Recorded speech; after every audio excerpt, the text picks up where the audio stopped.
Teachers, what is the worst thing a student has ever done to a teacher in your school? I had a student threaten to shoot me in the middle of class. He's in prison now. For shooting someone. Edit. A little backstory. The kid didn't actually pull a gun on me in class, but he told me that I was gonna get the Tech 9. I don't think he thought I'd know what that meant. Fast forward 2 years, the kid is involved in a drug deal, as a seller, and it occurs to him that if he simply kills the customer after he's made the transaction, he gets the money and the drugs back, you know, GTA style. So the deal goes down, and afterward my former student empties about 6 rounds into the guy's torso. As they're walking away, an accomplice tells him that he should go back and put one in the guy's head just to make sure he's dead. Former student says, "Nah, did you see how many I put into him? He's dead." They leave, and very recently shot guy drags his porous mass over to a payphone and puts former student into the police, and ultimately lives. You really dodged a bullet there. The only thing I can remember is some kid putting LSD in the teacher's coffee. The dude knew it pretty quickly, went to the administrator and said, "Hey, you are going to need to have someone cover my class. I think a student put acid in my coffee. I'm going to go home, trip, and deal with this issue tomorrow." That kid got expelled and jail time. I wish I could remember his name, but it was from a class 2 years before me. At least he got some free LSD out of the deal. I'm glad he knew what was going on and how to handle himself. If he hadn't, the situation could have been terrible. When I was 15, my high school Spanish class was taught by a pregnant lady. When she was a few weeks off her maternity leave, a fight broke out in her classroom and she, perhaps pretty stupidly, went over and tried to break it up. She ended up getting full-on punched in the stomach by one of the students who swung at another student and missed, but instead of apologizing, he laughed and told her she shouldn't have got in the way. She was okay though. Took the rest of the week off. Baby was fine thankfully. This situation happened when I was in high school. She wasn't as pregnant but did end up getting kicked in the stomach by one of the combatants. Thing was, he did it to her on purpose. I have never seen so many of the punk style kids jump in and beat on one kid so bad. It was kinda weird. All those kids you think couldn't give two shirts about the world are the ones who ran to her aid, and all the good jocks just stood around and laughed. I'm not a teacher, but I witnessed it. During the 7th grade I had a biology teacher named Mr. Stark, who was a really great, funny guy. Everyone in class respected and liked him. He'd crack jokes about his wife being a horrible gorilla and just generally had a sarcastic, masshole sense of humor. In the middle of the year, he abruptly disappeared. I only gathered hearsay, but from what I heard around campus, he had a nervous breakdown and was fired. Of course, this was a campus of 12 to 14-year-olds, so we got to take that with a grain of salt. A mousy older woman appeared as a long-term substitute after that.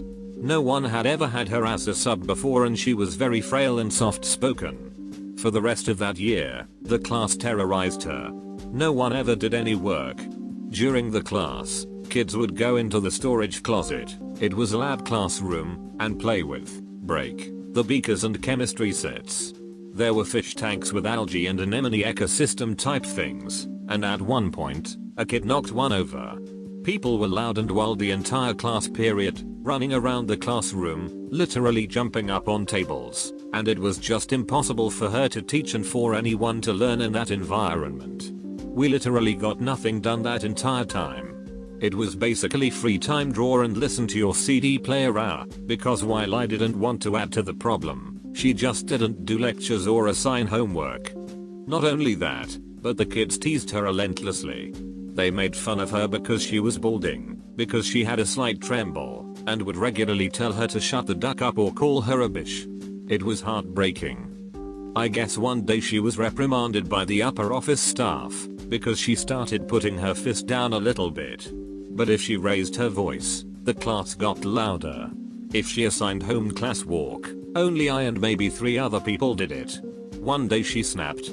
She started screaming. I mean literally screaming. Not yelling but actually screaming as if someone was killing her, and threw her lecture notes across the room. The class finally got quiet. All she did was sink down to the floor and start crying. I don't think anyone knew what to do. We just watched her sob for a few minutes before someone finally left to grab another teacher. The remainder of the class period was supervised by a security guard, and none of us spoke for the rest of the hour. None of us spoke about her. Even after she was replaced by a PE teacher, they figured they'd pull in someone we knew and respected, and the class went on. No one ever talked about her ever again. It was like everyone was ashamed about what we'd done to this poor innocent woman. If I were in her position, I would never teach again. TLDR, middle schoolers can be absolute monsters. My mom used to teach 3rd grade. One year she had a student with some sort of special needs that required him to have a personal minder assistant, whatever you call it, come to class with him to help him out. One day, for whatever reason, this kid goes completely batshit, picks up his desk, and smashes his minder assistant person in the head with it. This lady is now unconscious and bleeding on the floor, and the kid is running like hell off campus into the adjoining neighborhood. At this point, my mom has to either A, leave 30 other kids unsupervised along with one adult, who is out cold and bleeding from a head wound, to chase this little ducker, or B, allow a 9-year-old with special needs to disappear into the sunset. She decided to stay with her class and call the office for help. Fortunately, the police found the kid, who had run off before anything could happen to him. Paramedics came and took the injured woman to the hospital. I thought my mom handled things pretty well. The parents of the student who caused the problem did not. In fact, they filed a civil suit against my mom for endangering their precious little boy. Of course, the school administration did nothing to back her up. Fortunately, she managed to keep her job and not get donked over in court, but it was close. I was subbing in an elective class. The kids at this school did not take electives seriously, as they could flunk them but pass on to the next year. The class of students came in with the attitude of let's play with the sub. Usually I can handle this with the age-old game of names on the board for the teacher to see the next day. These kids didn't care. One girl got up and wrote her own name on the board. As I was passing back some work that needed to be reviewed, a girl, call her Lisa, said, "Hey, you hit me."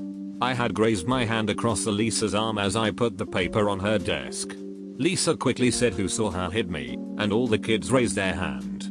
Then Lisa went into a speech about how last year they got a teacher fired by saying the teacher had touched them. Another girl, call her Buffy, chirps in with how the teacher was completely shocked when Buffy also testified the teacher had touched her. Buffy said the teacher was shocked that Buffy would lie about the teacher, as the teacher used to give up her lunch to tutor Buffy. Lisa said, "Yeah, the funny thing is we lied." I told Lisa to please go to the office right now and file an incident report about me hitting her. Lisa said sure and walked out. I was having an anxiety attack but kept it together. At the end of my day, I went to the office and asked if Lisa had filled a report. The secretary said no, she didn't, and when the secretary asked why she was there, Lisa said the sub said to go to the office. The secretary had just left Lisa there till the period ended, then asked the girl to leave. I wrote a report about what the kids had said about getting a teacher fired the year before. As I wrote it, I told the secretary about the incident. The secretary said the teacher had not been fired but moved to another school. That was the last time I accepted a sub job at that school. I grew up in a small town in Kansas where everyone knew everyone's business. In 6th grade, several of my classmates, who happened to be boys, went over to our music teacher's house and spied on her through her windows. Again, at her house, in her private time. She was single, by the way, and probably about 27. They saw her having sex with a guy, went and told their parents, who then went to the school board and had her fired. For having sex. In her own house. In her private time. Not at all related to school. That was the worst. I really loved her. She was a fantastic teacher. I'd press charges. The Ask the Virgin. When I was in 4th grade, a friend of mine learned of the word virgin. He didn't know what it meant per se, but anyway, we were having an English test one day, and in the middle of the most awkward silence ever, he addressed the teacher, "Are you a virgin?" Awkward just became super awkward. After about 30 seconds of the most intense awkwardness I have ever felt, the teacher silently said, "Yes." "I'm gonna burn you, miss. I'm gonna make you cry." I don't have to do what you say, bitch. If you don't get out of my way, miss, I'm gonna punch you in the face. And it's only my first year, but I love them anyway. That's what it's like in urban schools. Pardon me, miss, I'm gonna kill everything you love. There's something horrifying about them politely calling you miss while threatening you.